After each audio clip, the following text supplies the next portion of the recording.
Okay. So, since it has been, what, 2 weeks since the last time we played, I think then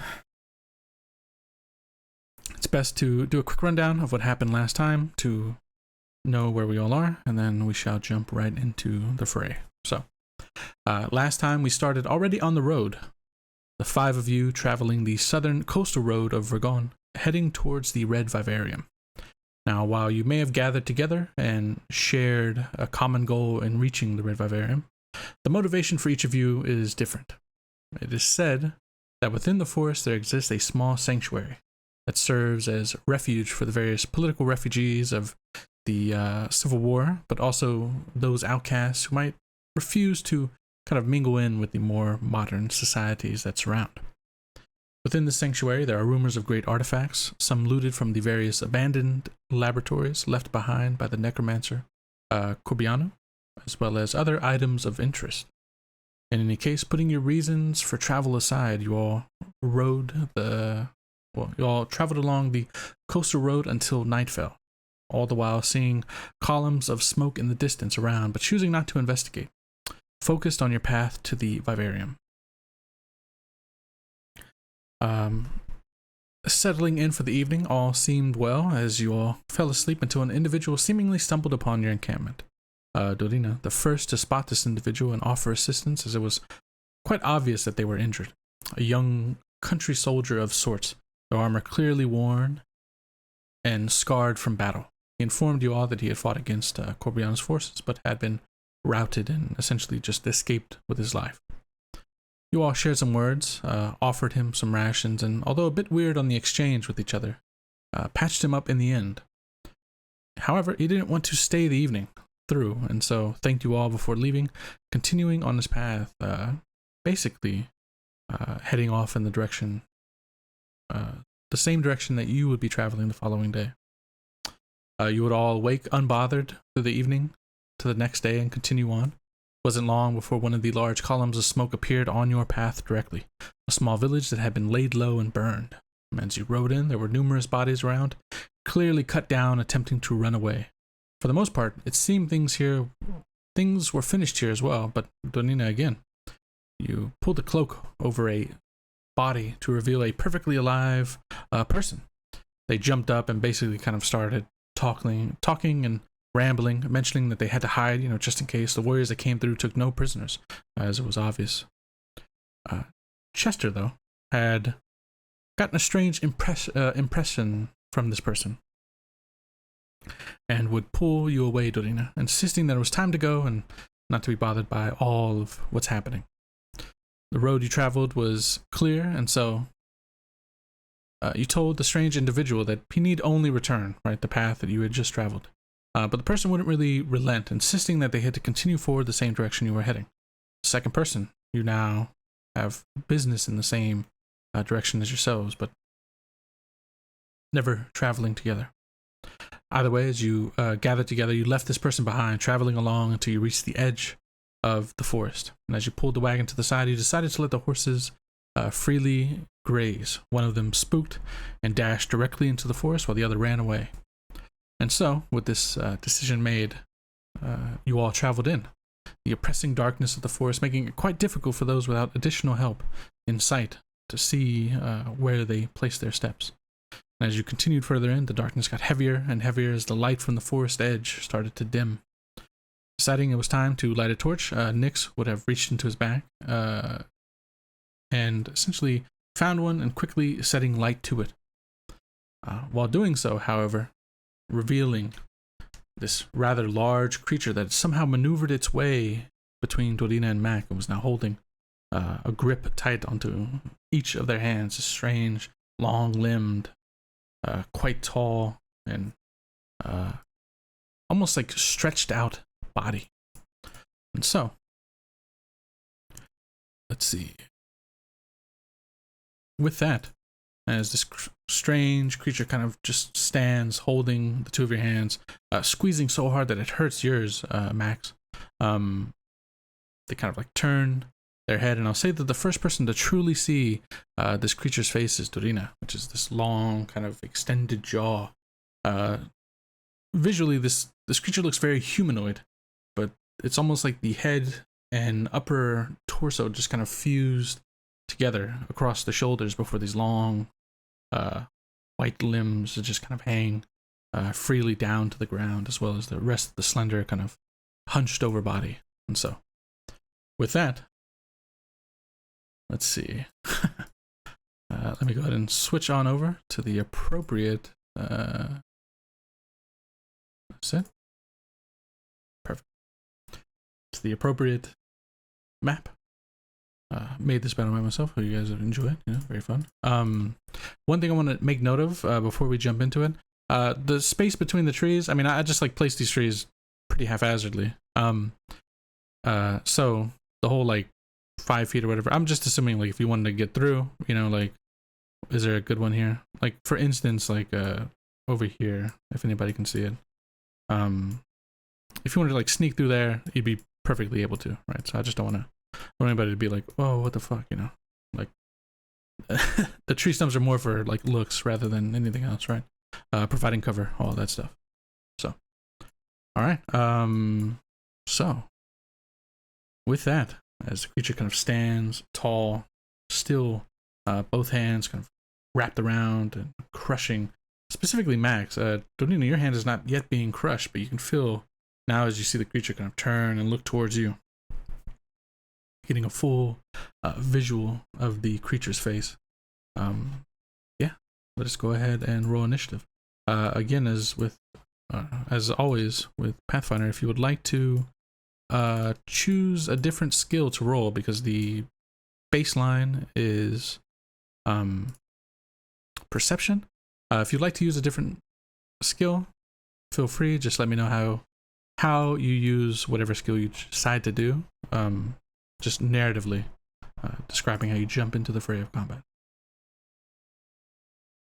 Do I have to like pull away my hand before I can join combat? So we'll roll initiative. For the purposes of combat, you're not grappled, right? So you're not like it's more of like a narrative that they have a hold of you, rather than like the actual mechanical value of being grappled, or to your detriment. So you don't have to worry about that. Okay, yeah. So I can use acrobatics to roll initiative. Indeed, yeah. Maybe it's like for you, maybe it's like a quick way to just pull your hand back, right? Like just narrowly avoid the creature's grip, right? Yeah, that's what I was thinking. Fair enough. Yeah, that's perfect. Fine. So, all right. Let's go ahead. Roll initiative. 18. Very nice. And it use works perfect. I use like intimidation in that I'm very confident about the situation and unfazed and ready to jump into combat. Okay. Yeah, sure. Fair enough. Yeah. Great. Maybe it's less intimidation, more of like say like intimidation, but for personal bravery, right? Like, yeah, I'm here, Exactly. Fair enough. All right.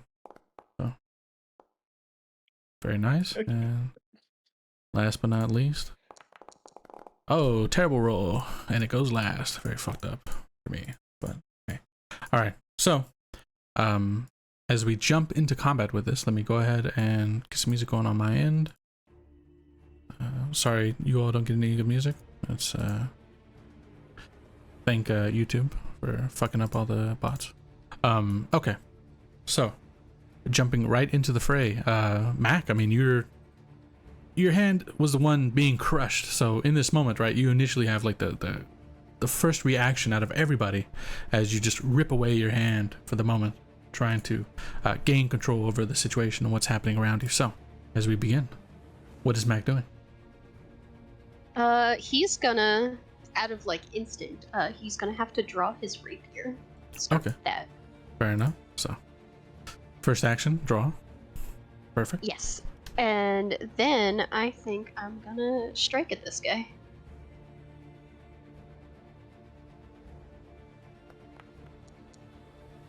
Okay, you make the strike. That absolutely hits because the creature is currently flat-footed.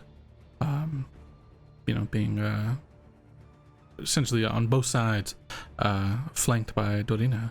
effectively. So the creature is kind of turned, looking towards the arena, and then you just get a good, a quick, easy stab off into the back of the creature. Go ahead and roll damage.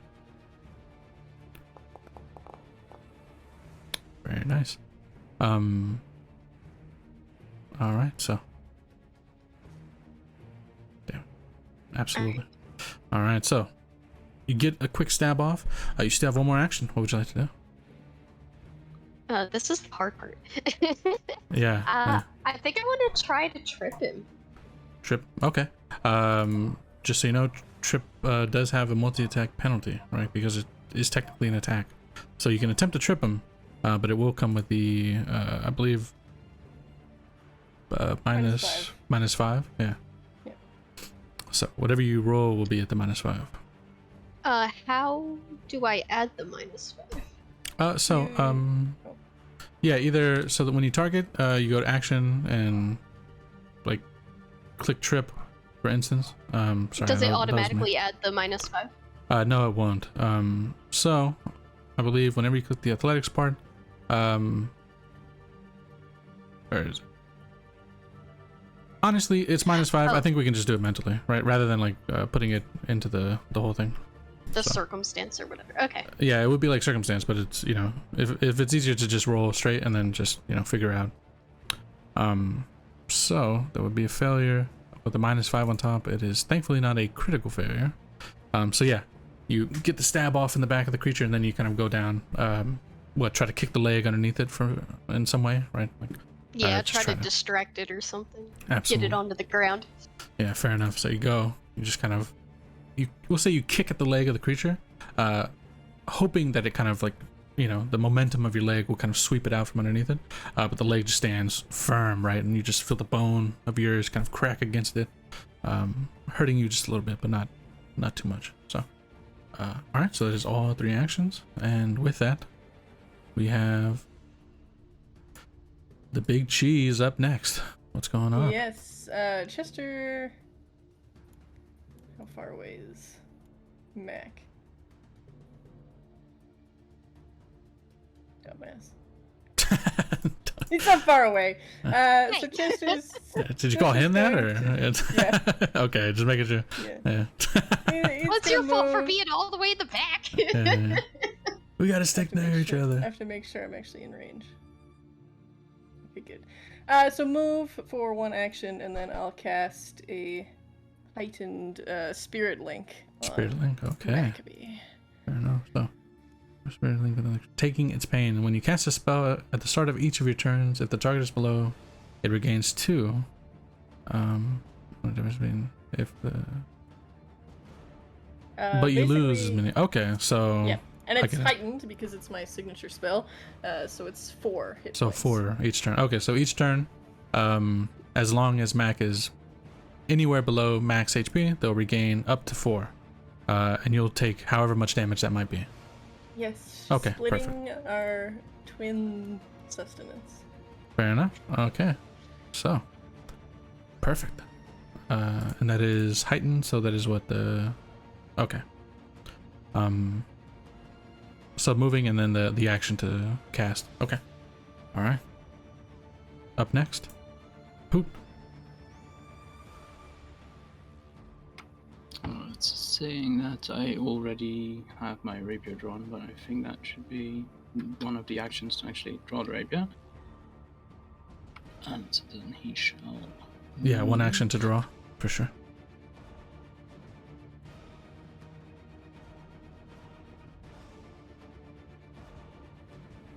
Splitting it in the middle, and then trying to make his attack. All right. Just so you know, I don't know if this counts as it'll automatically do the math as far as flat-footedness. So I don't know if you're flanking technically. It should be flat-footed because I'm acting before it, and I try to cling to the shadows with stealth. Perfect. Okay. Nice. Yeah, I was more so making as far as like positioning goes, but. You have it just as a skill, right? From being yeah, at least for the first turn. Alright, nice. Go ahead. Let's see, dexterity, yes. Okay, and we'll do the mental math if it... happens to be the case. Okay, so it does count as flat-footed because it's surprise. Yeah, but unfortunately, so you draw, you step forward, and then you attack. And the attack. Yeah, absolutely. So as you kind of rush into the fray with this creature, I mean, it's large, right? So it's much larger than any of you, right? It kind of towers up tall. The long limbs from its body just kind of reaching down, actually, kind of reaching for both Dorina and Mac in this case. And so as you kind of rush forward, looking to get the surprise attack off, the creature is, I'll say, like currently like engaged with Mac and Dorina, right? So there's a lot of movement here, and in an effort to not, you know, accidentally stab Dorina or the other Mac, you know, kind of pause just enough for the blade to kind of barely miss as the creature kind of quickly turns in space. So full action. All right, and then up next, Dorina. So to begin, I would like to use my lingering composition. Oh, hang on.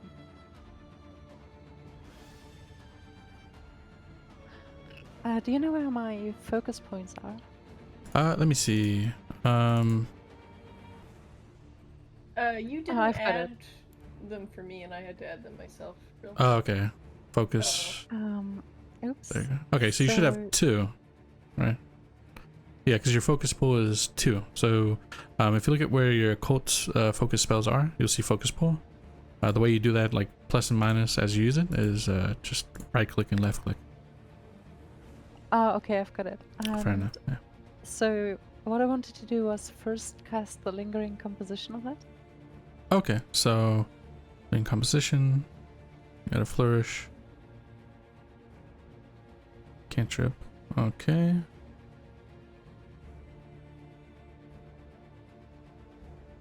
Okay.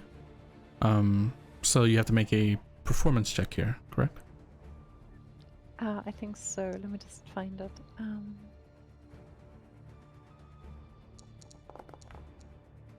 Oh, more that's than my enough. Roll.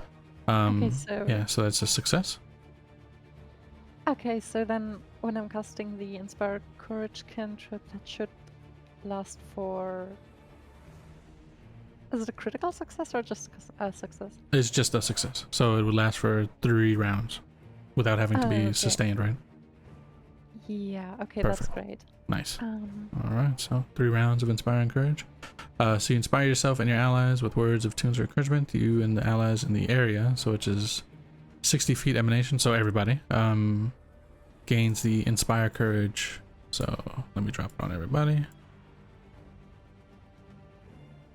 There we go. Alright. And next up, I would like to take 1 step back. Whoops.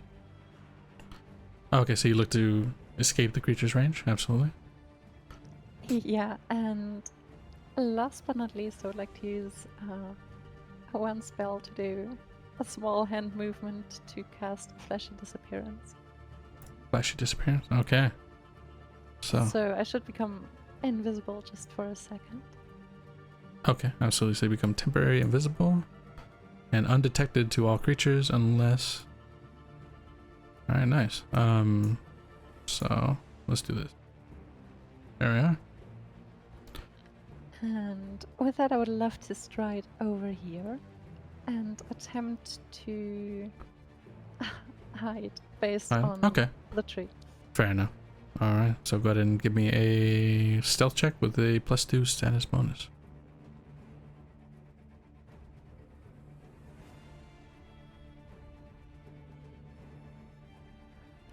With +2? Yeah, I believe it's +2 circuit status bonus.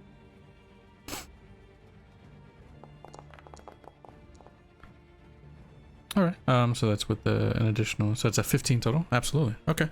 Yeah, so you become invisible, right? Slink away quickly. And then for all intents and purposes, to everybody else, right? You're kind of gone in this moment, just, you know, suddenly out of sight. Maybe those who are a bit more perceptive would hear like maybe the footsteps or something, but for everything else, I think you are all set. So, all right. And the invisibility would drop next turn, or let's see. At the end of a movement, if you have cover, greater cover, or concealment, attempt a stealth check to hide. The invisibility then ends. Yeah, okay, so the invisibility ends. All right, but you are still undetected. Or hidden, whichever one. Perfect. Okay.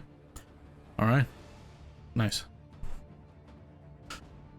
Last but not least, you know, so the creature, as Dorina just kind of like, you know, in this moment kind of disappears instantly, the creature is like immediately kind of thrown off guard and kind of looks around with this like a growl of anger as it quickly turns in place.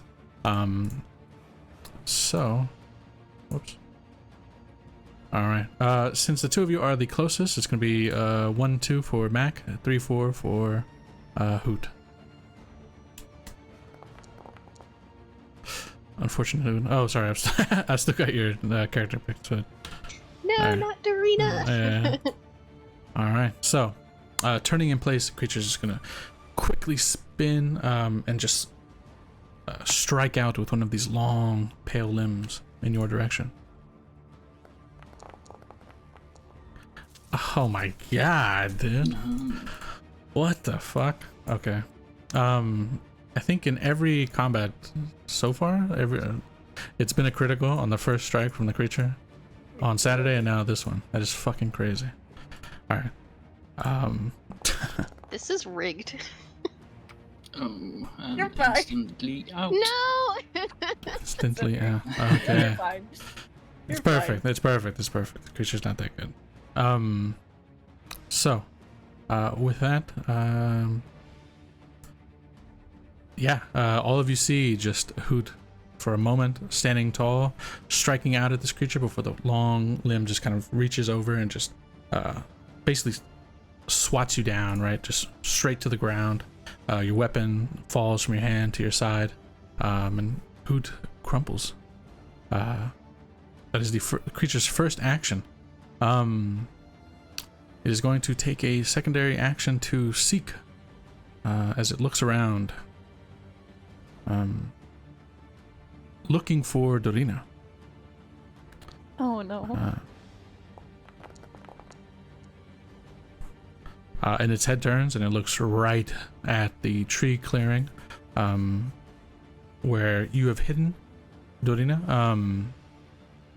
You are not directly in its line of sight, but at least for the others, you get the feeling that this creature knows, or we'll say Chester, since you might have heard Dorina's feet kind of passing by after she disappeared, right? The creature now looks I mean, directly. I watched her go invisible. Yeah. The creature now looks directly in that. And I think, as their final action, they will start to move. So is there anybody with an attack of opportunity here? Alright. No. So, alright, the creature is going to move up. And I think the creature will stop here. As it kind of stops, lumbering and kind of looking around for what's next. So, You mean next to me, Trill? yeah, you're right up next to you. As it looks around, you know. So, all right, Mac. I'm gonna have to get a little closer to this guy again. Don't hurt my brother. Yeah. Don't I remember? I'm fine. Alright, so I'm gonna move there. And boy. Do I want to try to feint him?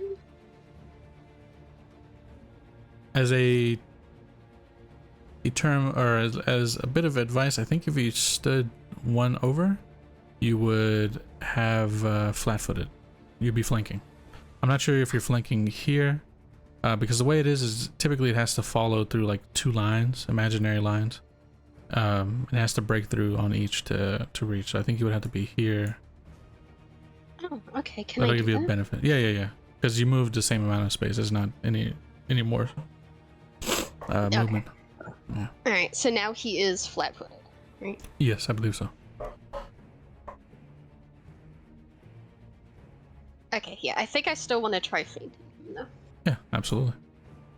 So, fainting. And don't forget your +1s. I think it'll be forgot my automatic. +1. Is it not automatic? Is that the +1 charisma? Yeah, because you have the Oh. Inspire Courage. Okay, then yeah. Attack rolls, damage rolls, and saves against fear effects. So No, I think it didn't include it. yeah, since feint is not an attack roll. That's why. Yep. Okay. Yeah, feint is a mental skill. But you succeeded, so you do gain panache. And the creature is indeed flat-footed. Yeah, I still don't understand how panache works. Okay. So the way panache works is whenever you have it, you can make use Finishing one of move. your which is either And the well- finishing moves always do a bit of damage, even on a miss, and they do a whole bunch of extra damage on a hit. yeah. So like this would be, I think the one you have is confident finisher. Yeah, so I Um, could do that one, right? Yeah, because it'll take your panache. I think precise strike, it just means like you can have panache, and as long as you haven't used it, if you strike with something, you'll deal an additional 2 damage. Yeah, But if the strike right. is part of a finisher, you'll get an additional 2d6, like a sneak attack, basically. Yes. And Okay. the finisher, even if you miss, you still roll the 2d6 and do that. Yeah. Or half of it. I don't remember. Anyway, it's somewhere in the rules. So I But, yeah. think I want to do the confident finisher. Okay, absolutely. And you can't make an attack after you use a finishing move.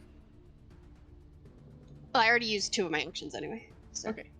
Would I just do a normal strike for that? Yeah, so you just do Uh, a normal strike, and then it would go off of that. That's how the confident finisher action works. Definitely hits. So let's see. And yeah, the Inspire added automatically. Yeah, I did add it. So, but then there needs to be an additional 2d6 because you're using your panache and confident finisher. So go ahead and add an additional 2d6. Ooh, big roll. Okay, 17 damage, absolutely. Wanna have to do it in 2 parts. So first lose the 7, and then we lose the 10. Absolutely. And you lose panache. It was my confidence or my anger because I thought he was going after my brother. Absolutely. So I think you still have one more action. No, I used all 3.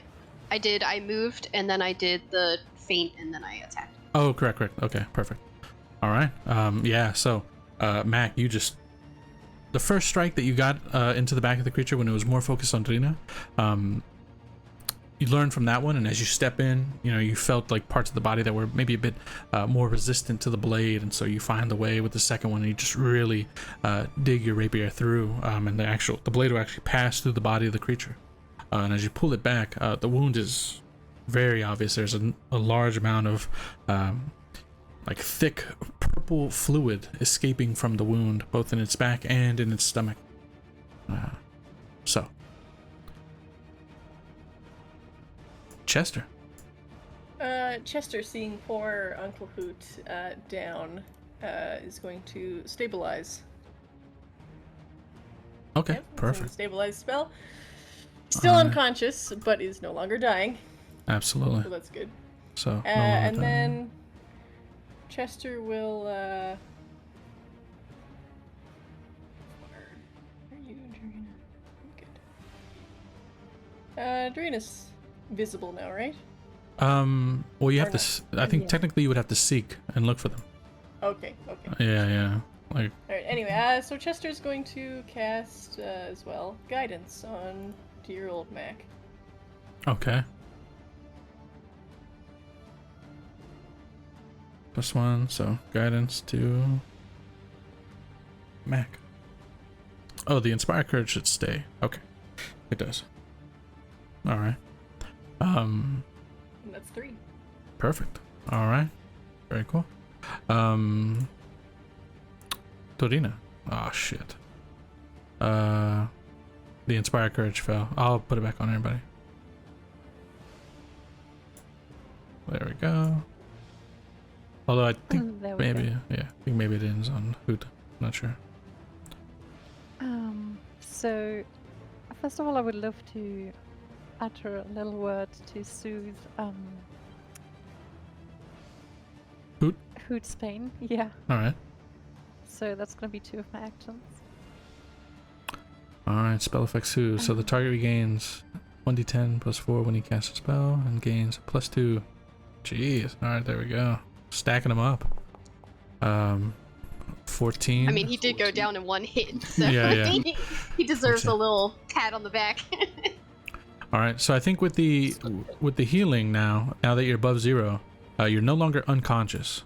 You're still prone and all the other shit, but you're no longer unconscious. So, yeah. So Dorina, you soothe Hoot, and you can see just as the spell gains hold in the body, Hoot immediately kind of like, wakes up with a gasp. So, Wow, what a dream. yeah. Hope you're okay over there. And for my last thing, I would just love to move over here behind this tree and end my turn here. Okay. So now you move, and now because you're not stealthily moving, everybody knows where you are, I would say. Yeah. Okay. All right. Hoot. Not unconscious. You are flat-footed, rather prone. So, one of your actions will surely be have to stand up. Yes, I guess it has to be. Oh, and I think you have to grab your weapon too, because I think when you get knocked down, yeah, when you get knocked down, yeah, you drop your weapon. So, Let's see. yeah, but I'll say anything else you had on your person, you could just draw. Yeah, I have a hand crossbow on me. Okay. Yeah. It would be, let's see, an action to get rid of the flat-footedness. Yeah. So, Get standing off up. from- There you go. Yeah, that's one.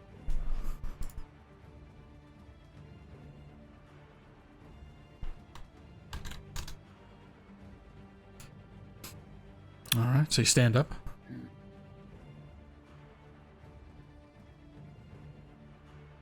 I guess I will, and I'll just be dazzled for a moment, and just I'll try and strike it with my hand crossbow. Okay. Just So, reaching out from the pack would be the second action, I guess, and then firing as his third. yeah. So drawing and then firing. Oh, we'll count it as one. Or we'll count it as like one action to, yeah. Okay, Inspiring Courage. That does hit. So go ahead and roll damage on that. It's not flat-footed, so just be regular. It is flat-footed. Yeah. And then I. Yeah, it automatically added the sneak attack damage. Okay. Perfect. All right. So yeah, knocked down in an instant. As soon as you kind of catch your breath, you pull yourself up. You pull out the hand crossbow with a single bolt and shoot it off in the direction of this creature. Hits them from behind. Their focus now seems to be entirely on Chester. So, the arrow just kind of targets itself and sticks into the back of the large creature. So, I'm just so attractive, even though I didn't do anything. yeah. Or actually, no. We'll do a roll here. I like to do that. I like the way that works out.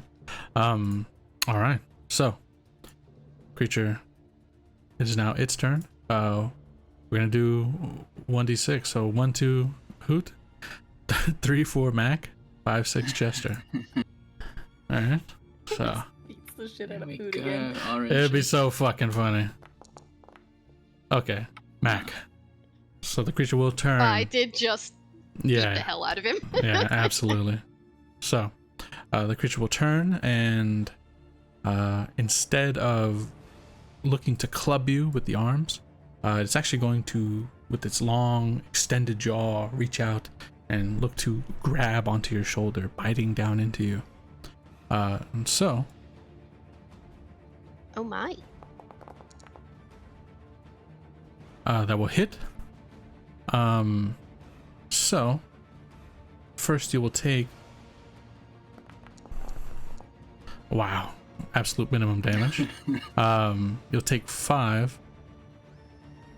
It will expend one of its actions to, because this effect has grab, it will spend one of its actions automatically grabbing a hold of you.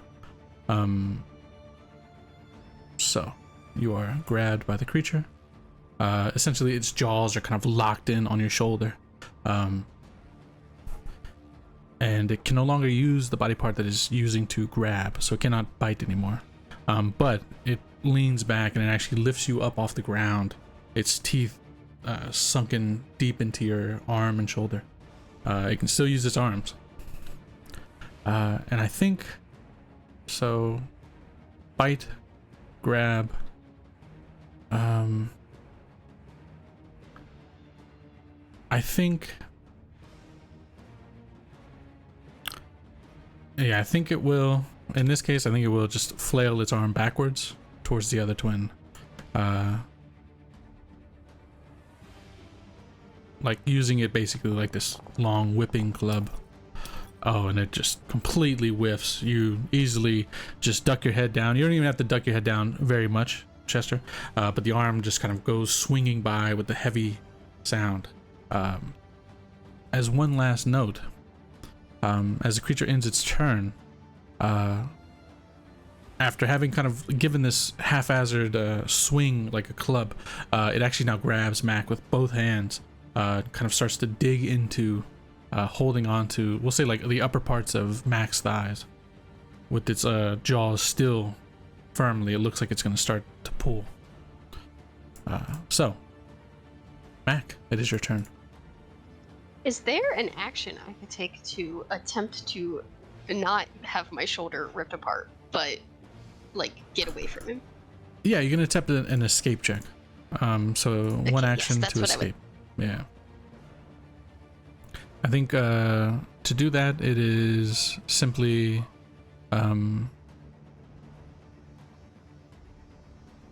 Yeah, I just had to pull, like, I didn't know the name of it, so I had to pull it Yeah, into yeah. my actions thing. yeah, so it'd be escape.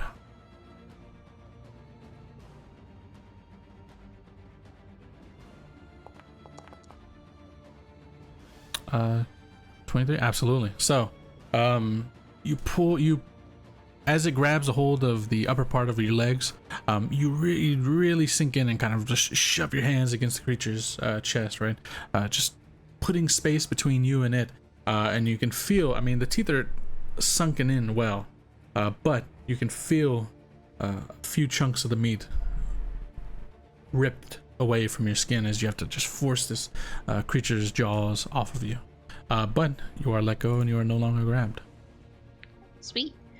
And as I do that, I want to try and shove my rapier down on its face in response. Okay, absolutely.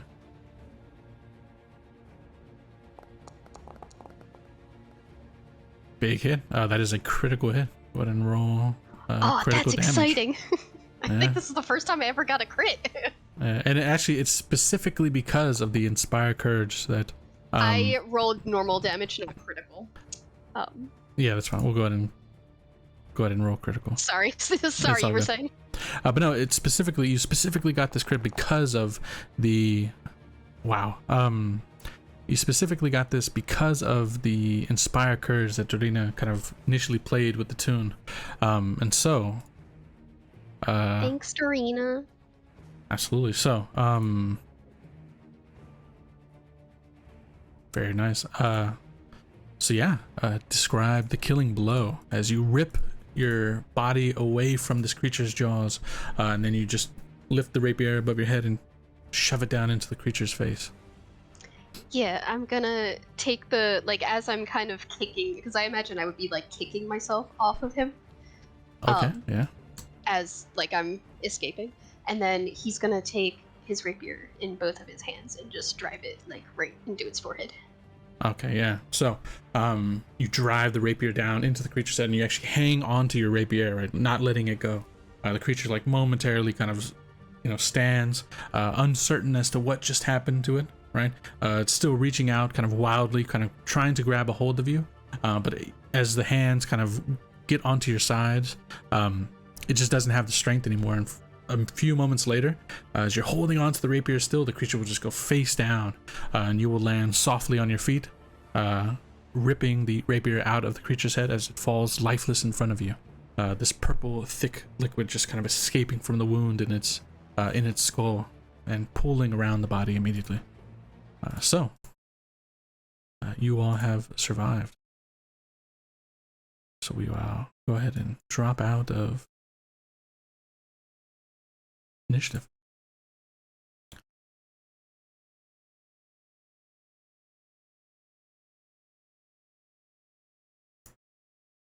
All right. Well, that was easy. That was I'm quick. gonna. Can Mac rush over to Chester and like look him over to make sure he's okay?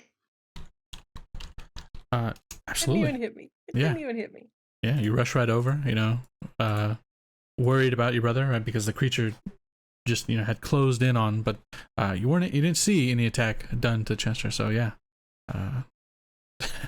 You check over the body of your... Hoot's like Sure that mortally Chester's wounded. okay. Yeah. Oh, yeah, I should ask, Hoot, because you were knocked dying, actually you were dying too because it was a crit. As you return back to life, you are wounded now. If you could describe the wound that you have, what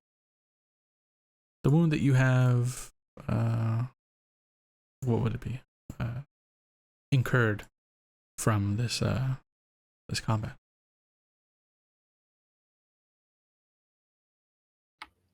I was thinking he was gonna die outright, but now I have to think of a wound. Shit. Yeah, you got the wound. So, well, we'll say that it was like a clubbing, right? Strike. So maybe, broken ribs or something along those lines, right? Just kind of bashed you in the chest, right? And you get to complain about it the whole game. Yeah, that, I think he tried to shield himself with the left arm because he had the nimble dodge active, Oh, and yeah. he probably broke the bone in the forearm. Absolutely. Okay. Fair enough. Yeah, so you raised your arm at the last minute, but it wasn't enough because the pain just kind of rolled you over, threw you to the ground, and the arm that you were using. It just snapped. Yeah. All right. So, creature lays dead before you all. As you listen around, if you all could roll me perception checks here.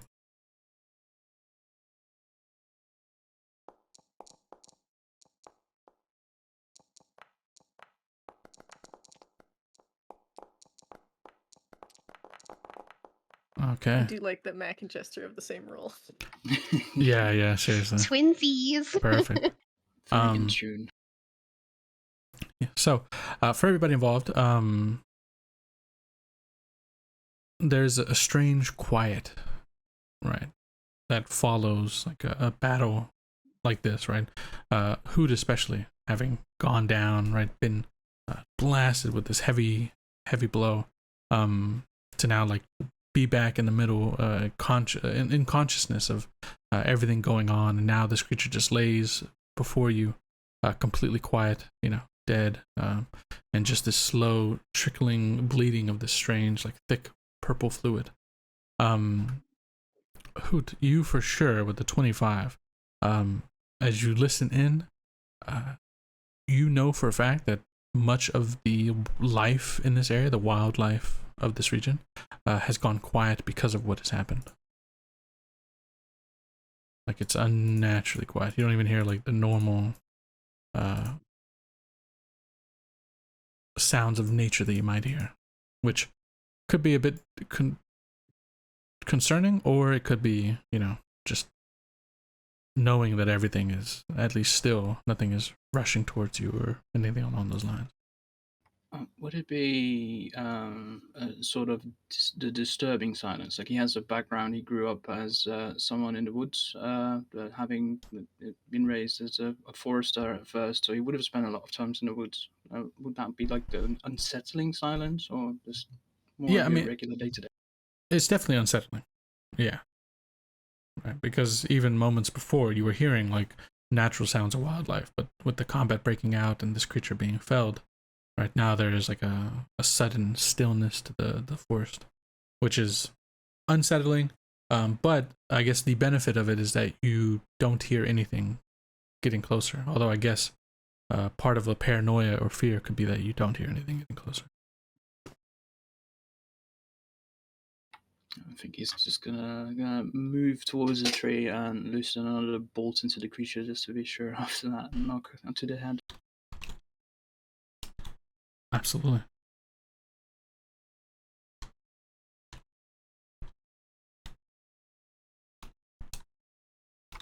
I thought we were holding hands, but not anymore. But what the fuck was that?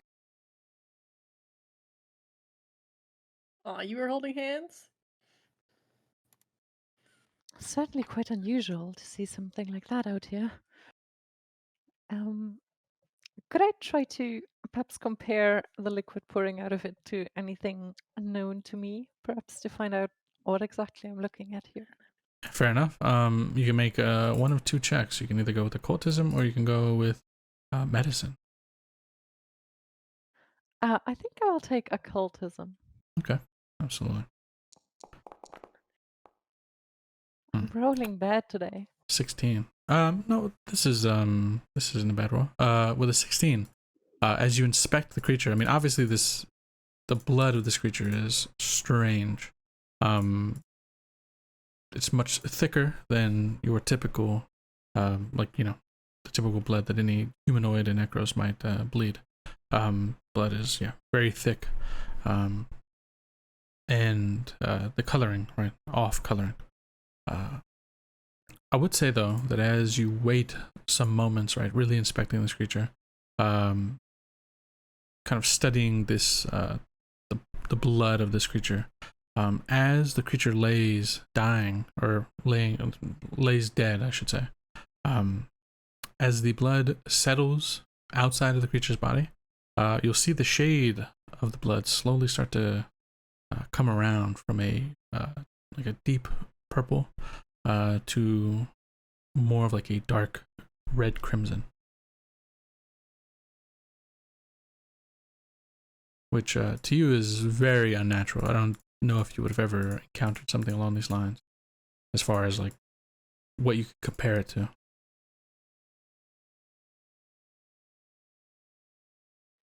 With just like wait, Mac wouldn't be noticing that, right? Because he's not the one doing the check. Yeah, you're not the one doing the check, but I mean, if Talking to each other. yeah, but if Dorina, Does Dorina mention it? yeah, I don't think she would necessarily discuss that. Okay, never mind then. I love her. Should we get going? Before any more try and crush us with another hand job. Jesus Christ.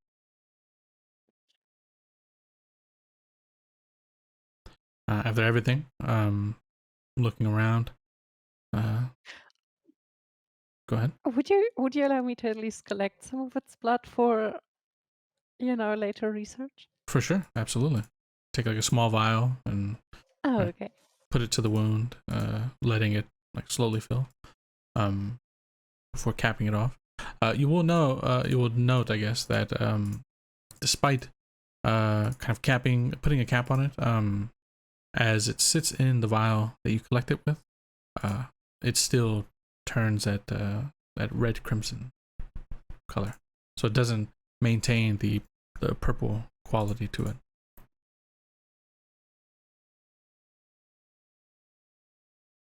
I'm very curious.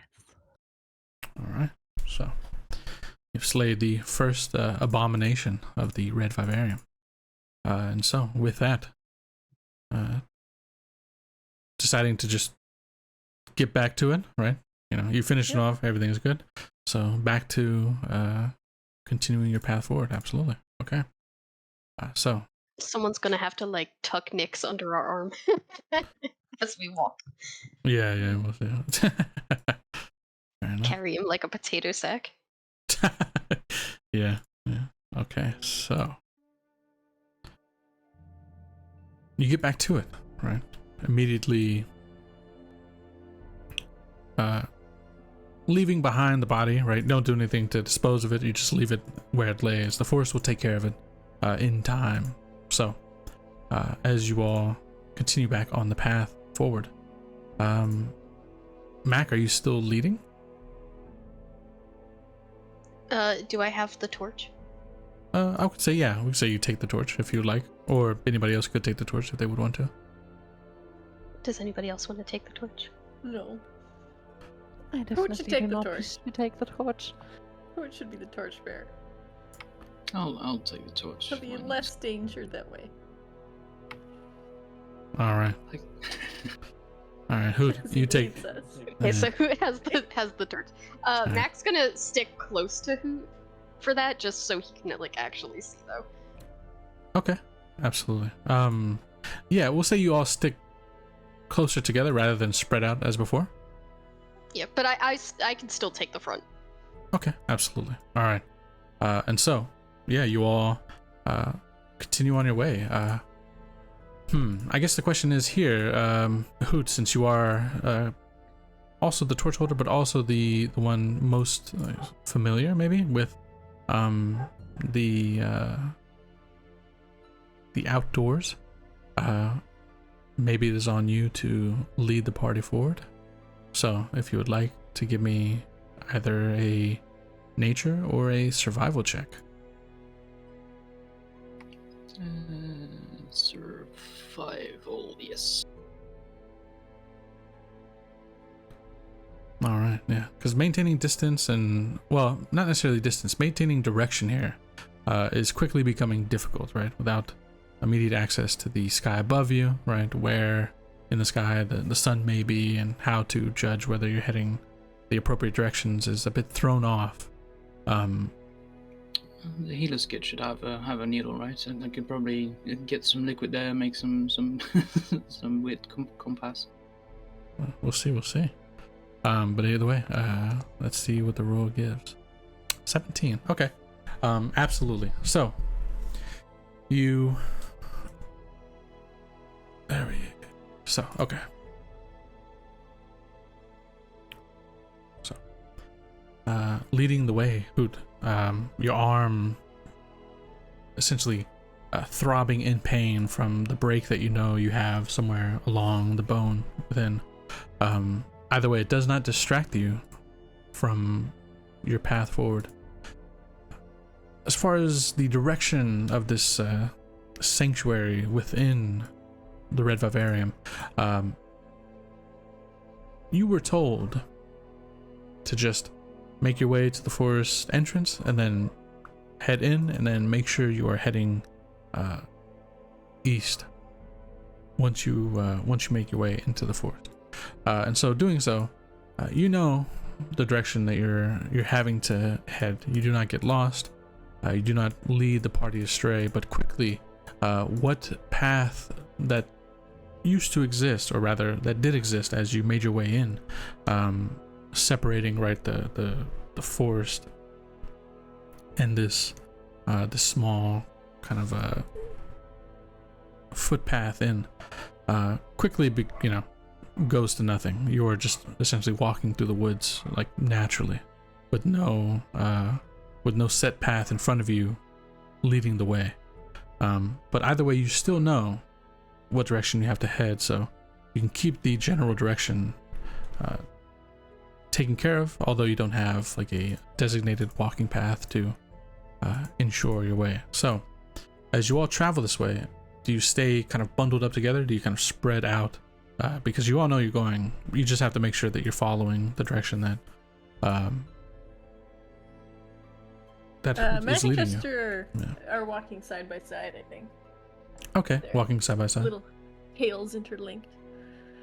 Fair enough. Okay. So, Dorina, you staying I up think close? Yeah, like 10 to 15 feet of difference. The distance, I mean. And not quite in the flame slide. Absolutely. Okay. And Hood, you're leading the way, so where you are in relation to the others is as long as you're able to be seen. Absolutely. So, yeah, you lead the way, and much of the forest at this point, that oppressive darkness still remains, but the direction that you're heading in, just like the light from the forest edge originally, right, that kind of lit the way, you can see off in the distance an opening, like a you can see where light is coming in, right, the light at the end of the tunnel, so to speak, right, but it's a long line of illuminated area. So knowing that you're heading in the right direction, east, and seeing that this is before you,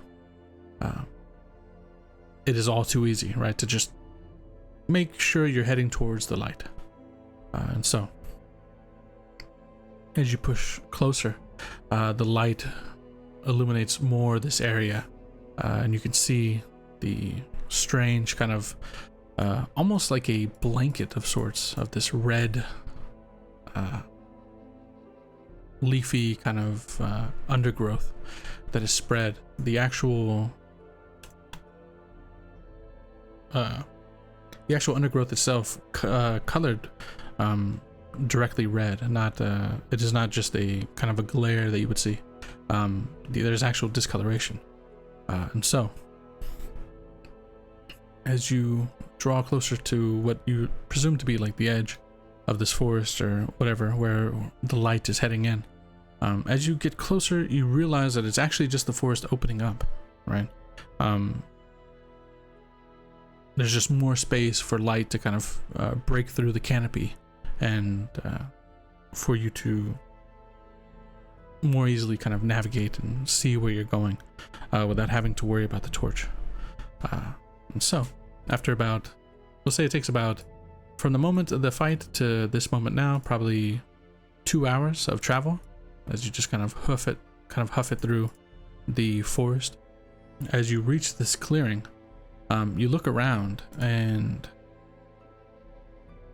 what is immediately apparent to all of you, there's this strange kind of almost out of place mound, like a large, almost like a pimple coming out of the earth, right? This like just sudden hill that is about 15 to 20 feet from one side, or like in circumference, and on it there is this large heavy stone door. As you look at it, it looks like this has been untouched, right, unbothered in quite some time. The growth is heavy. The red kind of leaves and undergrowth of the forest kind of hang down like a cascading kind of like waterfall, but it's not enough to hide the heavy stone door completely. So, as you reach this clearing, you see this hill of some sorts. What's going on? I think who'd been up front will, as it starts clearing up, he'll snuff out the torch, thinking that everyone should be able to see. He has dark vision, well, dim light vision. Yeah. I think along the way he tried to do a treat wounds on himself. Like, he'll guide the way, but he's absentmindedly also trying to go through his kit to see if he can stabilize his arm. Oh, perfect. Yeah. Although you do know, you'll be able to heal yourself a little bit more with HP. Yeah, it doesn't remove the wounded. Yeah, but the wounded won't go. But yeah, go ahead. Also, if you roll in that one, you're gonna do something you don't like. But yeah, go ahead and make a treat wounds. I think it's like a medicine check. Yep. Yeah, I have it here. Treat wounds. I'm just gonna gamble on it.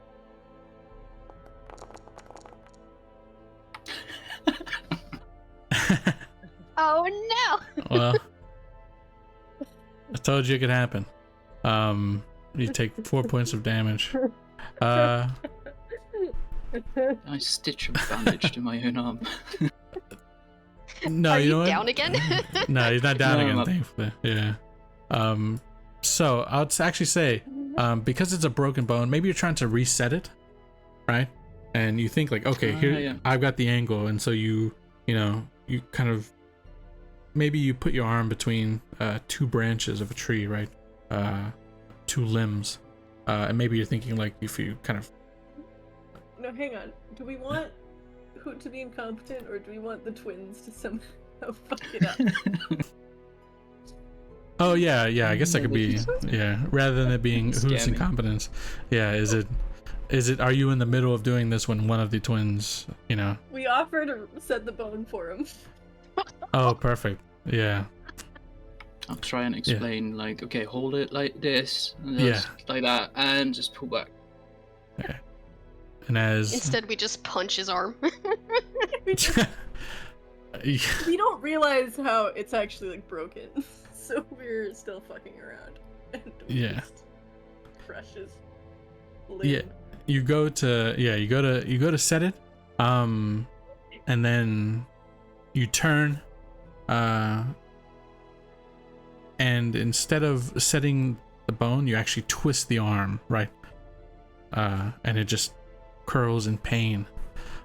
You you have to wait another hour before you attempt to set this arm Doesn't that anymore. matter?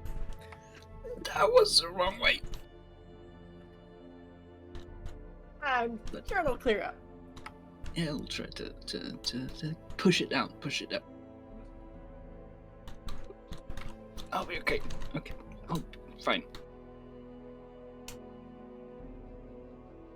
But over there, there's a door. Yeah. Can we go in?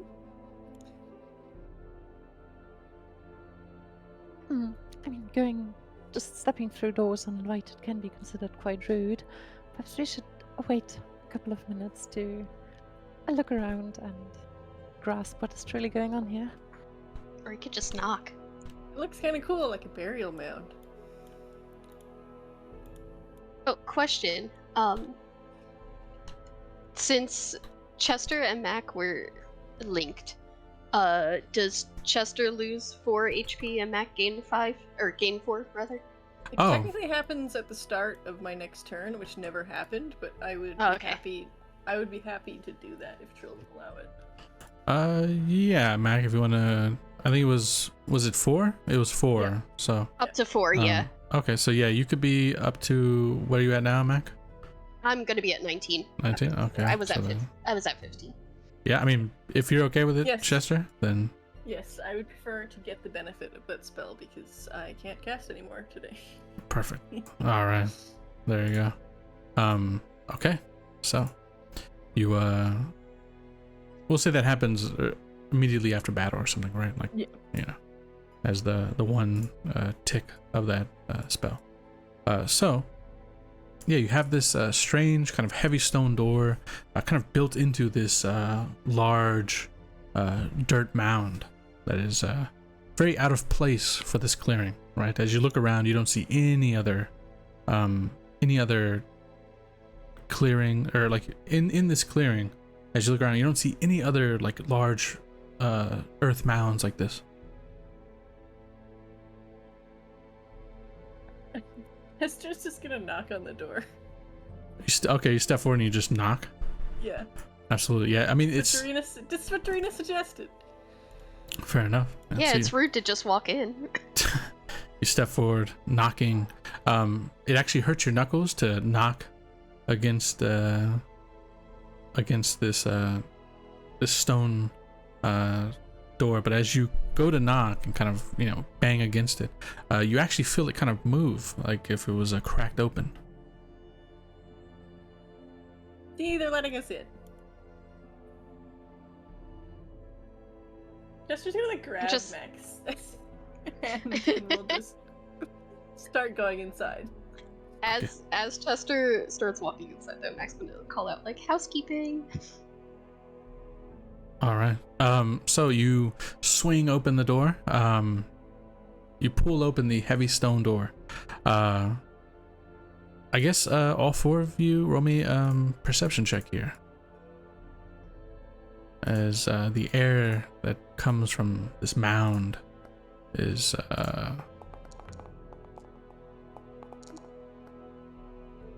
At least one of us is paying attention. yeah, okay. Yeah, dang. So what's very obvious is that the smell that escapes this I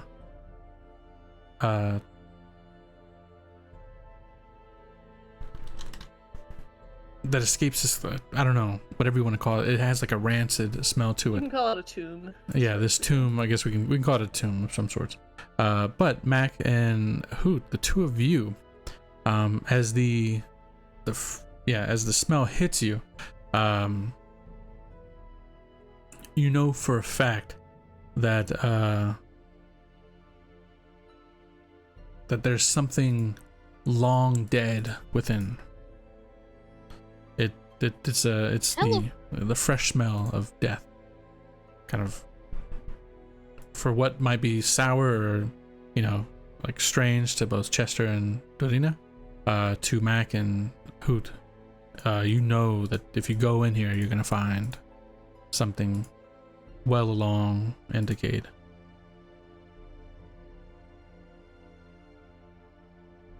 Mac's gonna like immediately cover his nose. And he's just gonna be like, oh, it reeks in here. Like something died. Yeah.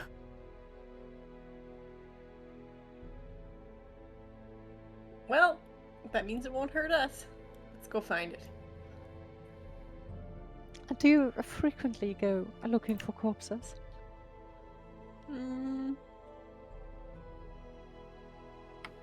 Not particularly. Only if we need to have a good time. Jesus Christ. Jesus. To steal their belongings, of course. Wow. They usually have money that we can then, use to pay for the brothels. What were you thinking? You just see her like nod with a relatively blank expression. Yes, of course that makes sense. Mindy, you here?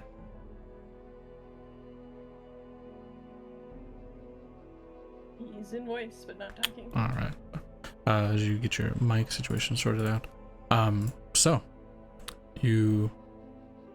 Is there any objections into heading into this this strange door in the middle of this strange forest? Or do you all just fuck it and take? I think Mac and Cheese are leading the way here, right? Yeah. We're yeah. marching into this tomb without any regard for anyone else. But we can be right back. All right, absolutely. All right, 1 second. Let me reconnect. Okay. All right. So yeah, as you open the door, the smell that escapes is this rancid, smell of something decayed, long since. And down, there is no like walking in at a normal. It's immediately steps down into the earth, right? Further, the steps themselves are made of stone and kind of carved in. So, this was built with purpose. Same with the walls. That kind of as you open in, it's basically just like right into a stairwell that leads down into the ground, and it is all kind of stoned in on the top side. So, you all start to make your way down. It is very dark in here, so you will have to definitely crack a torch to see. I think all of those everybody except for those with dark vision, which I believe. Believe it's just Odina that has dark vision. It's just Arena. Dang it, Yeah. who put out the torch? She would also like pull up her nose and go like, I mostly came here to see the sun, not to explore wet and dark tombs. Oh, it's fine. Chester's gonna draw his knife, and just in case, and look at Hoot expectantly as if he's gonna light a torch again. Okay. Also, perhaps if I may, I would love to start humming and composing a new little melody for my. Basically, just if I can spend 10 minutes here, I would love to spend them for a new focus point. Okay, absolutely. So maybe before you head on down, right? Yeah. You say, everybody takes a quick 10-minute breather to ensure that everything is all good between you. I'll say that within this 10 minutes, is anybody doing anything in particular other than Dorina, who's kind of refocusing? Carving Chester was here into the wall with his knife. Perfect. Yeah, you go right on over. It's not very difficult. You just start to kind of carve it in. Chester was here. He's bored. Fair enough. He's doodling. Fair enough. Hoot? I think he'd spent the time paranoidly looking outward the door if it's staying at the top of it to see if there's anything from the forest approaching. Well, I think you're outside the door. Yeah, you haven't gone in just yet. So you just keep watching the area. Fair enough. Yes. Okay. Dorina's doing. Mac, are you doing anything? Max probably like squinting kind of dramatically because he can't see all that well. Okay. He's being a little dramatic about it. But then he's gonna like turn to Dorina and be like, "Do you see anything in here?" I mean, first of all, Trill, do I see anything in here? You take like a quick glance. I mean, you can see because you have dark vision. You can see where the steps lead down to, but eventually there's just the ceiling of the staircase, so you can't see any further than that. So she would nod like very expressively, right? It's like, it does indeed appear like the stairs are leading downwards for quite a while. All right. Mac's gonna turn to Chester and go, "You want to go down?" Yeah. And it's still like the door's like I guess partially open. That's all the light we get. And I guess Chester will light a torch if no one else is. Okay. Just do it himself. Fair enough. And you start to step in while the others are taking a moment. I think I would just quickly turn over to Hoot and say, if we were to give them a sled, I'm sure they would find their way down very quickly. I did see some wood along the way, but I don't think it's enough for a sled. But man, they could tumble down.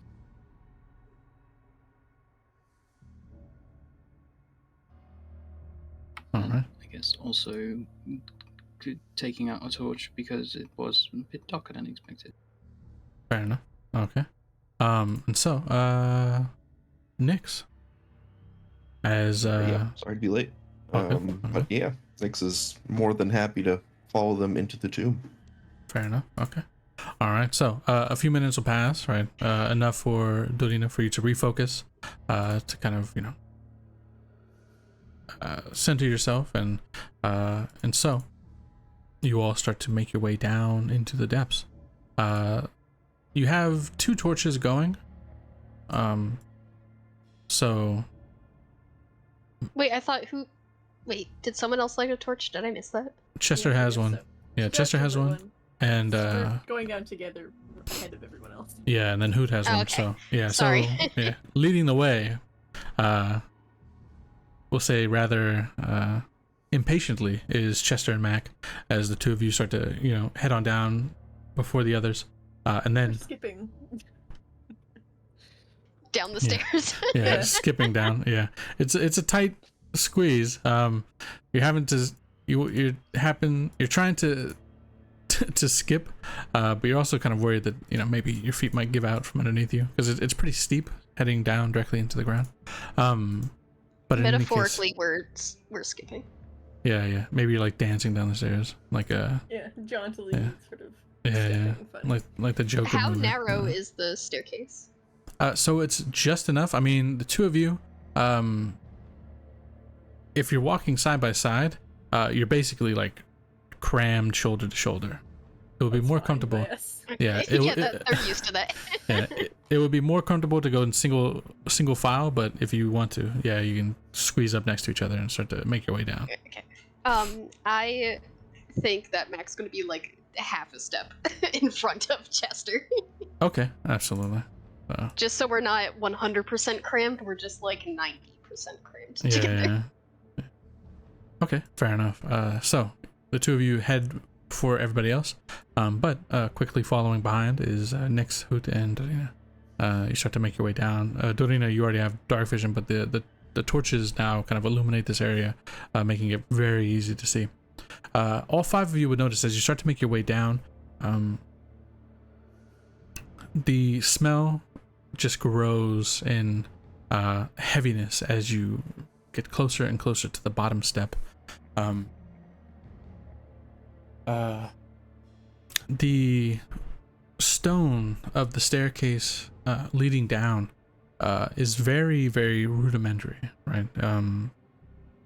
This is not something like master craftsmen would have done, right? Like definitely not dwarvish in nature or anything along those lines. It's like very simple, just stonework to just kind of create some sort of staircase down into the ground. And so, as the five of you make your way down, Mac and Chester, the two of you are up front. So if you could, give me perception checks.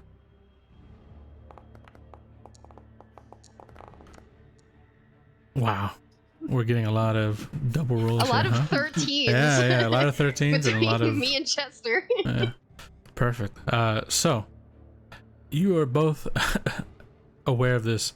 As you reach the bottom, the smell becomes, even for those who were not sure what it might have been at the beginning, you now clearly know that you're getting closer to something that is dead, something that has been left behind in here. And so as you reach now finally near to the bottom steps, Mac and Cheese, with the 13, you are going to notice crawling along the walls a number of small wriggling white worms. By a number I mean quite a lot. They're all on the walls on either side. They're even on the stairs as you make your way down. You have to essentially step right on them, right, crushing them under your boot as you continue to descend. Do they look like maggots? Yeah, essentially. But they're all around you. They're even above you. And as you make your way down the stairs, every now and then one would probably fall from the ceiling, kind of land on your shoulder. I don't know how squeamish you are. Yeah. Chester is particularly squeamish about these maggots and is like panicky, like throwing them off him every time, and is like really uncomfortable.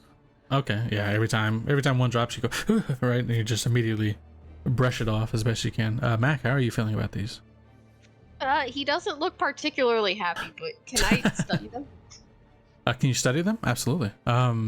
Make a nature check.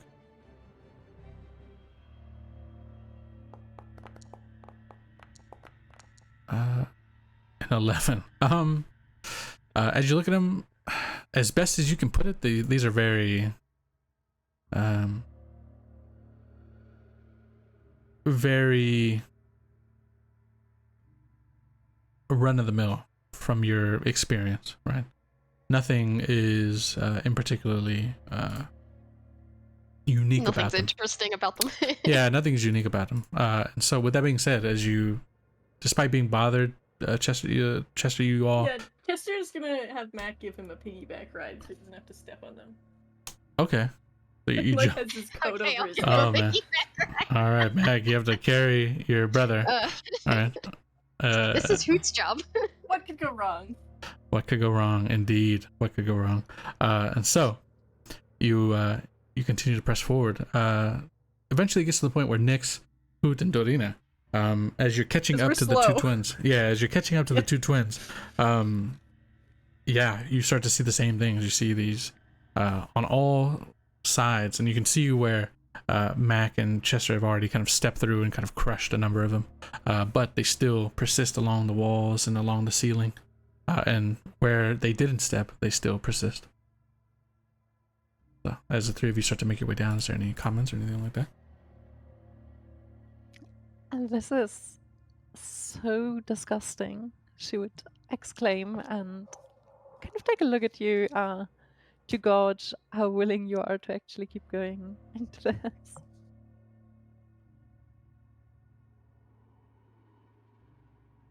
Yeah, Nyx would, I guess, still trying to follow the twins who are up ahead. I guess we're still proceeding. I like try to pick up one of these grub maggot things. Yeah. You pluck it right off the side of the wall or the ceiling. Yeah, can I try to like make a lore check about something like this? 'Cause Yeah. I would say, you could probably do something like nature as well. Is this a good type of bait for fishing? Okay, absolutely. Then, yeah, give me a nature check. Oh. Okay. Oh. It's not bad. Okay, 19. Based on the account of how much it is moving on as you hold it, absolutely good for fishing. Good. You are familiar with fishing, right? A pretty decent amount. Yeah. A little bit. Yeah. So maybe in the past you've gone reading through types of, like the best type of bait, right? Like, just not necessarily like in heavy study, but more as kind of like passing interest, right? You see something, you might read a few words. So as you look at this, you absolutely recognize that these creatures tend to be very... So, the specific thing about these maggots, I guess you could call them, is that they tend to be very quick about stripping something, right? Stripping the meat from a carcass left behind, right? Like, faster than your average by a considerable amount. Maybe in a quarter of the time that something would naturally decay, these things could, just, go through the full process of it. So that is in particular, that's like a specific detail about them that you've heard in the past, or you've read somewhere. Maybe you've seen a sketch of this type of creature, and you kind of, oh wow, it's got like maybe a small like black dot. It's like an identifying mark all along them. And I guess there is a bit of strangeness to it, knowing that they quickly go through creatures, but smelling this fresh, like, rotting corpse that is left behind. It would imply to you that the corpse is much recent, like much more recent than you would initially think, based on the smell. I try to say that to everyone. These seem to be quite good at eating flesh, but they grow pretty heavily. Quite good on the hook, but there's probably something that's been through here pretty recently.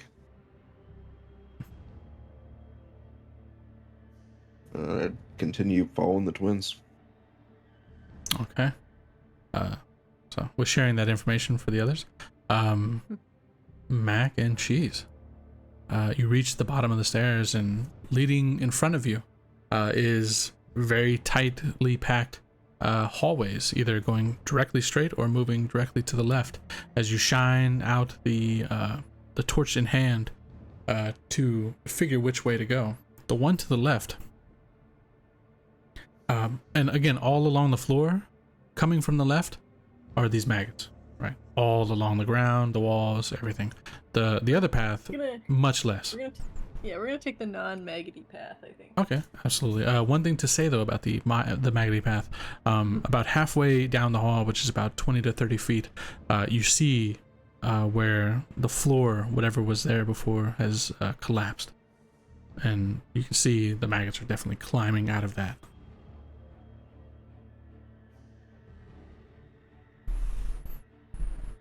Yeah. So. Well, it's up to you, Milk. You're the one who's carrying Chester. Yeah. Mac, technically you're carrying Chester, so. Well, knowing that these are maggots and everything, I think Mac would want to avoid them. Okay. For Chester's own sanity. Fair enough. So we're gonna go forward. Okay, so you go forward. You make your way down to the end of the hall, and it just continues like one-way path essentially. So you just continue to make your way down, leaving the others behind, since they are not yet caught up. Or do you wait for them? Oh, well, he'll probably because I imagine Mac would stop and just look at the thing for a little bit. Yeah. So okay. maybe it gave people time to catch up. Fair enough. Okay. Yeah. So you take a few steps to get out of the way as Nyx, Dorina, and Hoot catch up finally behind you. And yeah, the same thing, Nyx, Dorina, and Hoot. As you flash the torch in that direction, you'll see a ton of these maggots all just rolling across the ground, the walls, and the ceiling. And you see this open, about 10 feet by the width of the room, the width of the hallway, collapsed. And you can see, even just from the shine of the torch, that you can see a number, waves of these maggots coming up and out.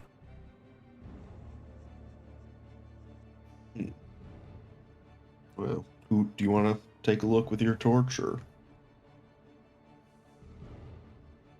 I think he'd try to position it in his bad arm while he tries to take one from the floor and identify it as well, just casually, knowing in the forest, maybe even give it a sniff, because he spent time in the forest, and maybe even trying to fight it. You're gonna take a taste? Yeah, so sort of survival sort of way to. He's used to the forest. It's probably the same.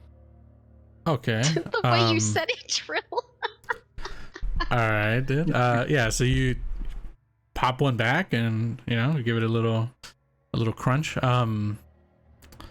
Ew, dude. I'm just kidding. Chester's horrified. Yeah. You take a bite. It is not the. Mac's gonna laugh. Yeah. I guess how many bugs has Hoot eaten in their past? Probably plenty, right? He's had to make do. Yeah. In his childhood in the forest. We'll say that this one then is definitely ranks low on your list. It's not very good. Very much it's got a very gritty substance to it. Yeah. Yeah, not the best. Not great, but they might be able to do in a pinch. But I think we should stick to rations. All right. So, is anybody investigating this collapsed area of the walkway, or are you just continuing on down the path? I would love to at least try and take a look down there. Okay, absolutely. So you step forward, Dorina, crunching over these maggots, right, as you have to kind of walk on them to get closer to the collapsed floor. As you look down into it, you see about 15 feet down, what is obviously would have been two individuals, probably adventuring individuals of some sort. They are impaled on a number of wooden pikes that come up out of the ground. Roll me a perception check here, though, real quick. Yep.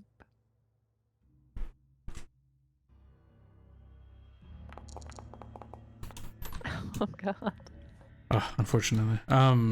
Yeah, I mean, much of the corpses that are left at the bottom, you can see covered in maggots as well, right? So they look like they've got this strange wavy effect as the corpses themselves are outlined, so you can clearly see that they're corpses, but they got all these maggots on them. There's this strange moving corpse skeleton effect. But yeah, a lot of the gear and everything that they would have been wearing is just kind of covered in a number of these maggots. But I will say, even with the natural one, there's definitely stuff down there. But how important gear left behind, by adventurers long past, or maybe not even long past, recently past, how valuable it may be is up in the air. Okay, so turning back around, I would casually but certainly understandably kind of proclaim into the tunnels like, well, do tread carefully, there appear to be some traps left over here.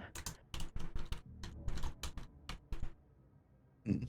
And not really like a hysterical warning, but like an information you should have. Oh, you have Anybody to guess good go at we checking should- for traps? Yeah. Should watch our You step. have to go first. All right. So, He's literally our rogue. yeah. So turning away from the hole and the bodies left behind, He'll take the lead. He's still a bit paranoid about the forest and the creature that got to him, and I think he just started trying to find like a place where they could rest at least for a moment, out of sight of anything that might pass. absolutely. Okay. Yeah. So you go down just long enough.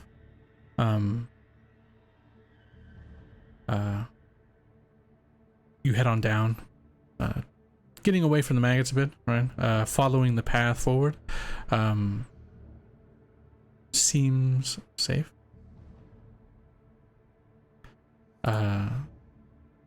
And so, Mr. and Mac would follow behind this time. yeah. So, I guess. Yeah, Mac is probably like right behind you. So, Hoot, then, if you're leading the way, is there detect traps in Pathfinder? Like, is there a... Well, I think it's just a perception check, but you might have a feat if he took it that Okay. something cool. I don't know. Do you have a feat? I don't think I have a feat. All right. Yeah. Roll me a perception then.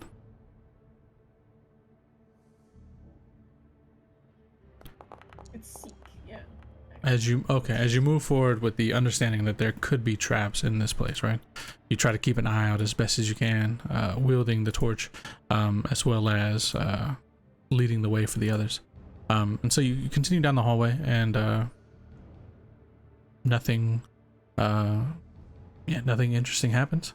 And then you find at the end a single door, which is closed over. The door to this room, though, is not the heavy stone of the entrance. It's just like an old kind of rotted wood left behind.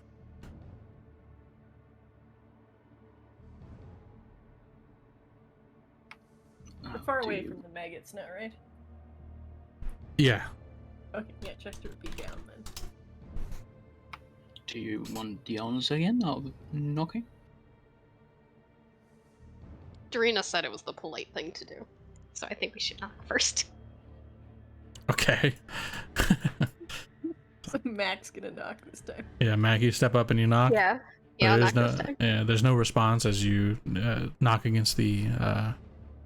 It just, you hear like the echo on the other side,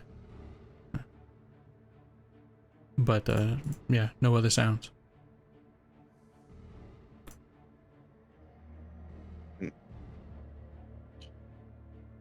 You head on in. Can I see if it's unlocked? Yeah, you reach down to grab the door handle. Instantly opens, and you're able to push open the door. So, as you push open the door, maybe you push it open with like the anticipation of maybe it's trapped, right? And kind of take a step back as you let the door swing open. Like, be a little cautious about it. Yeah, and absolutely. like takes a look around. Yeah, so as you swing open the door and push it open, kind of wait to see if anything happens. Nothing happens, and as you look inside the room, you can see a number of beds in total. there would be 8 beds inside this kind of large chamber underneath the ground. 2 of them have been just kind of lost to time, right? They've collapsed, and the wood that was holding them hasn't fared well, but there remains 6 beds. And the interior of this place is it's almost like at one time it would have been maybe the like the barracks of some sort, right? There's like a number of chests at the base, or at the foot of the beds. There's what looks to be 2 large kind of like a wooden closets, right? That, you know, you could hang things in. But very much old, very much dilapidated at this point.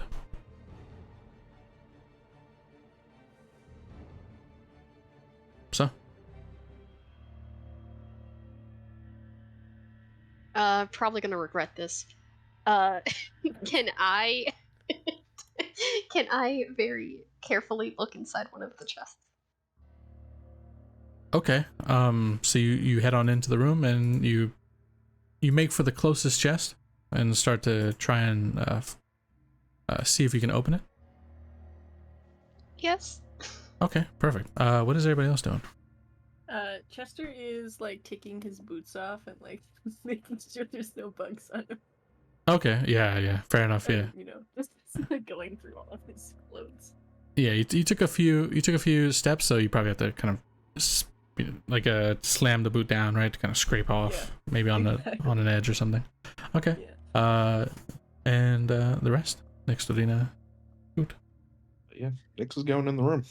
All right. See, make your way inside. And for looking in one of the closets or waiting for something to pop out. Fair enough. So you want to check out one of the closets? Yeah. Okay, perfect. You head on over, swing open the door, start to rummage around inside. Dorina. I wasn't really invited in here. I don't really have business in here. I'm just keeping my eyes out open for any movements behind us or anywhere else. Okay, fair enough. And then Hoot. I think it would see Mac chase up, go inside the room rather quickly and try and follow and sort of give assistance in that with keeping the place lit up. Fair enough. Okay, absolutely. So yeah, we'll say that Nix, you kind of enter in the room before. Well, no, actually, there's a torch in the room anyway, so you'd still have signs. So as you step in and as you open up this closet, kind of swinging in, there is a number of old ratty clothes kind of just left hanging behind. But immediately, what becomes strangely apparent to you is that the back of this closet of some sorts, right? There's a large hole kind of ripped through it. I want to say it's probably, for you to travel, you'd probably have to get on your hands and knees, but you could definitely kind of crawl through. So it's quite large, and you can feel air coming through as you kind of open up and start to check the clothes. You see behind them, and you see this large opening in the back of the closet. Mac, since you are attempting to open one of these chests, it won't immediately open up for you. You probably have to do a little thievery if you'd like to get inside. Oh boy, I'm scared. But Mac wouldn't be. Yeah, I'm gonna try it. Okay, go ahead and roll me a thievery check as you try to. No. Very rough. Okay.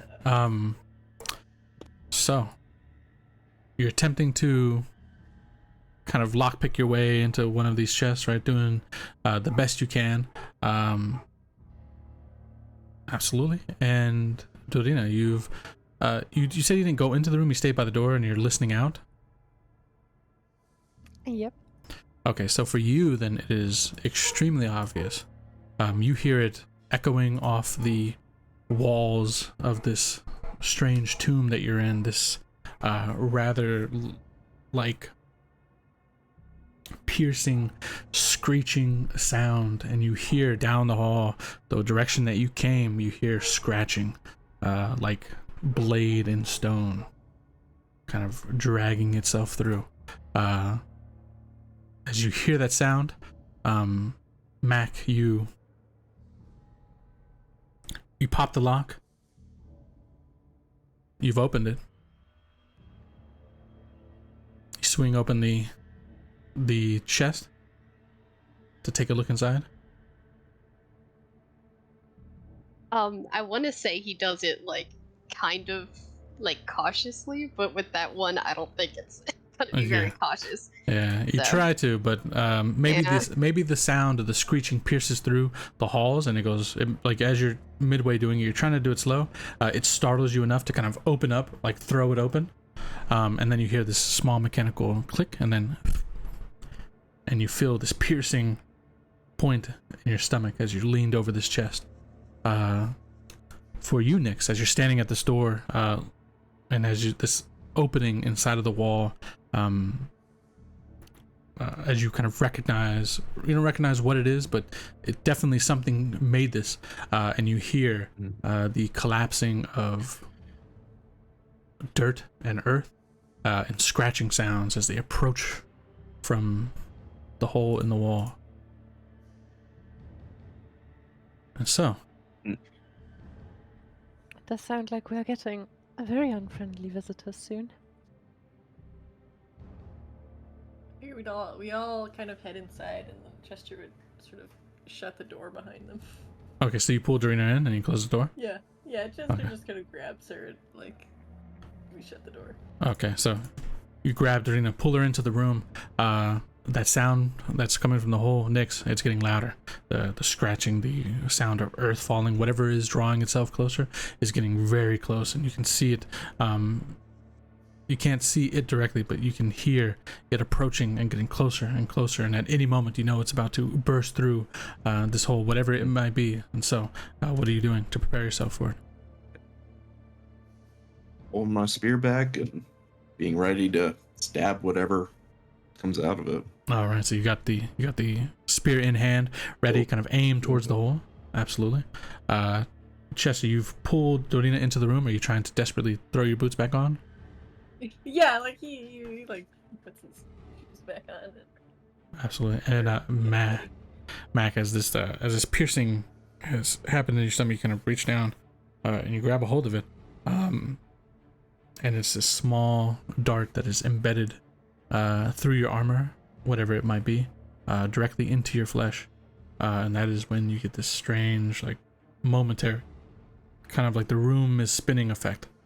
And so, just as it happened, the scratching, the approaching sound from within this hole gets closer and closer. And just as whatever is inside throws itself out, attacking either one of you all, we're going to go ahead and end our session here and pick up next time, as whatever visitors you may have in this strange underground tunnel tomb of sorts has heard you and is now closing in on your position. So, thank you all for playing. Hope you enjoyed. I'm going to go ahead and sign out on the stream, so just give me a few moments and I'll be back in just a second. So, I appreciate you. 1 second. Alright. Thank you all for hanging out. Hope you enjoyed. It was definitely fun. I am fucking next level exhausted. Very long day for me. So, yeah, definitely don't want to jump into the next combat just yet. But boo more. I appreciate it. In any case, thank you all for watching. If you'd like to get involved in either the community or the games that I run, potentially have a chance to join as a player, the best place to be is the Discord, as that is the first place I reach out to whenever I'm reaching out to new people, you know, trying to recruit for the next cycle of games. We play games cyclical, so it's not like signing up for a campaign and then playing for the next 5 years. You know, it's short-term campaigns. But in any case, if you'd like to get involved, that's the place to be. Thank you all for watching and hanging out. We'll be back this Friday to go deep on our Loregasm Loregasm stream as we flesh out an area of the world with a world-building idea, which is a community thing that we do once a week. We post up an idea, let everybody throw in their suggestions, and then we do some we do some world building based on some of the suggestions given.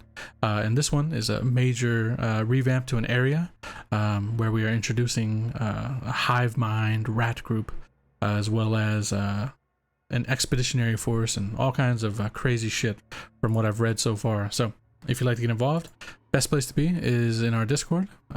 But either way, maybe we'll see you this Friday as we do our downtime and community world building stream. So thank you all for watching. Whale vomit, yep, ambergris.